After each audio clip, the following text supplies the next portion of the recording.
বিভিন্ন বিতর্কিত মন্তব্য করায় অর্থ কমিটি প্রধানের পদ থেকে এম নাজমুল ইসলামকে অব্যাহতি দিয়েছে বাংলাদেশ ক্রিকেট বোর্ড। ক্রিকেটারদের দাবির মুখে বিসিবি এমন সিদ্ধান্ত নিয়েছে। অবশেষে বিসিবির অর্থ বিভাগের দায়িত্ব ফিরে পেলেন তিনি।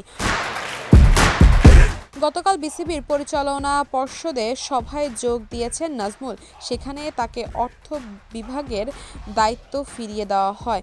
বিষয়টি নিশ্চিত করেছে বিসিবি এই পরিচালক। নাজমুল ইসলামকে নিয়ে গতকাল পরিচালনা পর্ষদের সভা শেষে সংবাদ মাধ্যমকে বিসিবির মিডিয়া কমিটির চেয়ারম্যান আমজাদ হোসেন বলেন, এম নাজমুল ইসলামের কাছে যে জবাবদিহির বিষয়ে জানতে চাওয়া হয়েছিল, মানে বোর্ডের কারণ দর্শানোর নোটিশ, সেটি তিনি শৃঙ্খলা বিভাগের কাছে পাঠিয়ে দিয়েছে।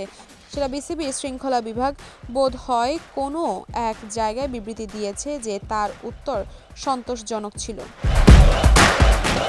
তামিম ইকবালকে পরীক্ষিত ভারতীয় দালাল ক্রিকেটারদের কাছে টাকা ফেরত চাওয়া, এসব বিতর্কিত মন্তব্য করে ক্রিকেটারদের তোপের মুখে পড়েছিলেন এম নাজমুল ইসলাম। ক্রিকেটারদের কল্যাণে কাজ করার সংগঠন কোঅপ সভাপতি মোহাম্মদ মিঠুন তার পদত্যাগ দাবি করেছিলেন। এর পরিপ্রেক্ষিতে 15 জানুয়ারি বিপিএল বয়কট করেছিলেন মোহাম্মদ মিঠুন, নাজমুল হোসেন শান্ত, মেহেদী হাসান মিরাজরা। নাজমুলকে তৎক্ষণাৎ কারণ দর্শানোর নোটিশ দিয়েছিল বিসিবি।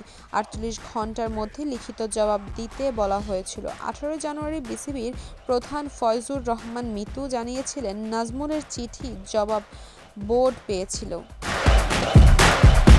গঠনতন্ত্র অনুযায়ী কোনো পরিচালককে অব্যাহতি দিতে পারে না বোর্ড। একজন 4 বছরের জন্য পরিচালক নির্বাচিত হয়েছে।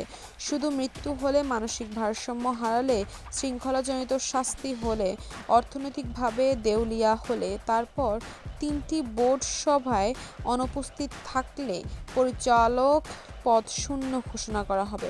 অর্থ বিভাগের প্রধান থেকে সাময়িক অব্যাহতি পাওয়া নাজমুল গতকাল তার হারানো পদ ফিরে পেয়েছেন।